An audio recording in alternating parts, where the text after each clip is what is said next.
Non, c'est dans la logique des choses et vous savez que en fait le président des États-Unis qui vient de prendre fonction le 20 janvier 2025, Donald Trump a décidé de réduire substantiellement les dépenses budgétaires de l'État américain.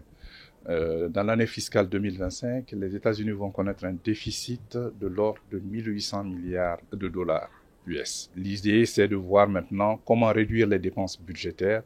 Et pour le moment, il a gelé pratiquement l'assistance des États-Unis à l'international, à l'exception de 2 pays, l'Égypte et l'Israël, et aussi de l'assistance humanitaire. Et donc, ils vont revoir pendant 90 jours un peu comment cette assistance est gérée et voir comment elle cadre avec l'intérêt des nouveaux dirigeants des États-Unis. Vous savez, ça va avoir un impact très important parce que le Mali, mois mal an, reçoit environ 300 millions de dollars US de l'USAID, au moins 200 milliards. Il y a cela comprend l'assistance humanitaire, l'éducation, la santé, la gouvernance, le développement économique et même la sécurité. Donc, je pense que tout cela risque d'être compromis dans un avenir proche parce que, évidemment, l'idée, c'est quand même de fermer l'USAID.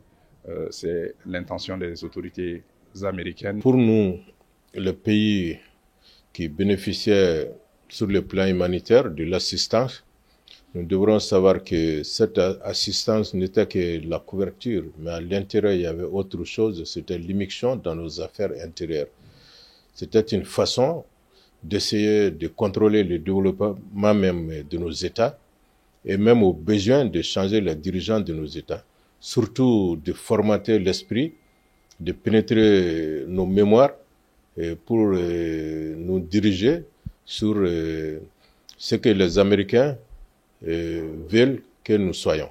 L'appel que je le lance, c'est de se souvenir d'abord pourquoi l'USAID a été créé en 1961 par John Fitzgerald, c'est-à-dire que le 3 novembre 1961.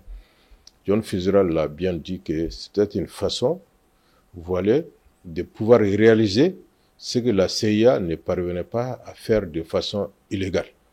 Donc c'est une façon légale de pouvoir instaurer la volonté des Américains sur le monde entier. Donc l'USAID était l'instrument idéal qui était dans ce sens. Donc ça venait sous forme d'aide humanitaire, ça venait sur l'assistance économique, ainsi de suite. Et nous devrons tout faire pour que nous-mêmes, nous pouvons nous mettre au travail afin de montrer que les richesses que nous avons dans nos sous-sols, nous pouvons les exploiter pour le bien-être de nos populations.